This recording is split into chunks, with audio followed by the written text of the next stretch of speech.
programme Eau et Énergie pour l'alimentation de la coopération allemande, de la GIZ, a accompagné pendant plus de 4 ans une quarantaine d'innovateurs, donc d'entreprises portant une innovation dans le domaine de l'eau ou dans le domaine de l'énergie pour la production alimentaire. Ces entreprises venaient de l'Afrique de l'Est et de l'Afrique de l'Ouest.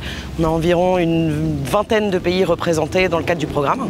Ces entreprises ont pendant 4 ans bénéficié d'assistance technique et de support sur leurs innovations, sur la structuration de leur business model, sur leur capacité à pouvoir aller récupérer et gagner de nouveaux marchés.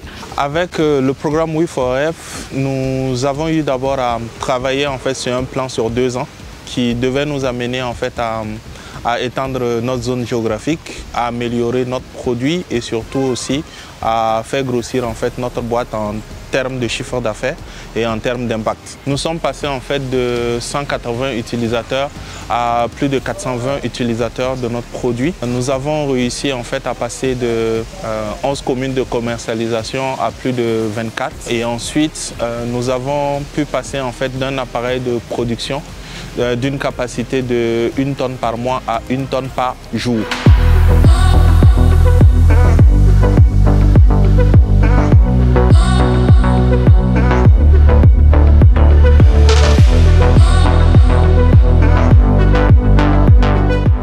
We4F, moi j'ai l'habitude de dire que c'est le projet qui m'a le plus apporté en termes de renforcement de capacité. J'ai beaucoup appris, non seulement avec les business développeurs qu'ils ont recrutés pour nous appuyer à l'interne, mais également à travers les webinaires, également à travers des sorties. On a eu pratiquement plus de 5 à 6 voyages dans différents pays. Dans un deuxième temps, il y a le pouvoir rentrer dans 2 nouveaux pays. Donc le Burkina et puis la Guinée, où on a pu vendre des premiers équipements grâce au programme qui finançait aussi des voyages de découverte de nouveaux marchés. Sans cet appui, on aurait été bloqué dans la stratégie de développement, malgré que c'est une innovation qui a remporté des dizaines de prix. Mais ça ne veut pas dire que le passage à l'échelle est un acquis. Et là, le programme joue un rôle essentiel.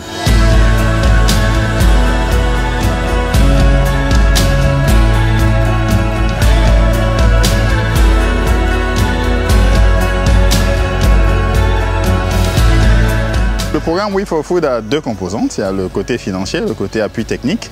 Et il y a une 3e composante qu'on n'avait pas du tout idée, qui était la mise en relation avec les autres innovateurs. Et puis ce que ça apporte, qui est finalement, je pense, au-dessus de tout le reste.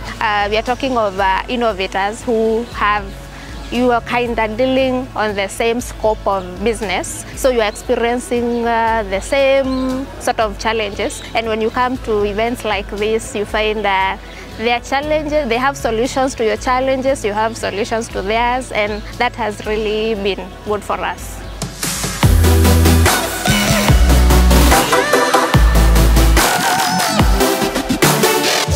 On a beaucoup appris également sur le crédit carbone. Parce que d'abord, surtout le crédit carbone, c'est un thème assez compliqué à comprendre pour des innovateurs verts.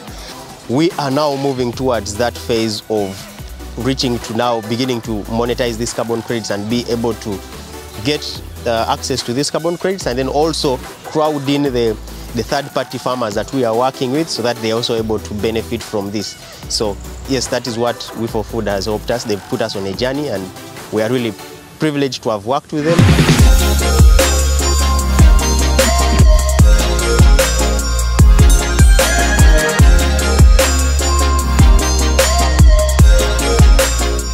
This project has really promoted business and climate smart agriculture in Ghana. And you know, we now have so many farmers who are now welcoming the idea of climate smart agriculture, and they are so much happy to find new ways of battling climate change, and they are also adapting, and that has really been tremendous. That has been so impactful.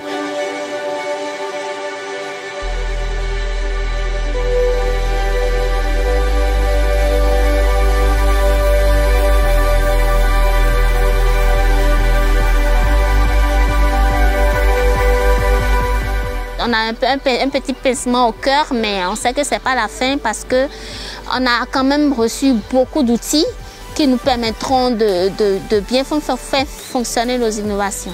Donc en fait, même si le programme est en train de se clôturer, pour moi, il ne se clôture pas. C'est des nouveaux départs qui commencent, qui seront encore plus fructueux.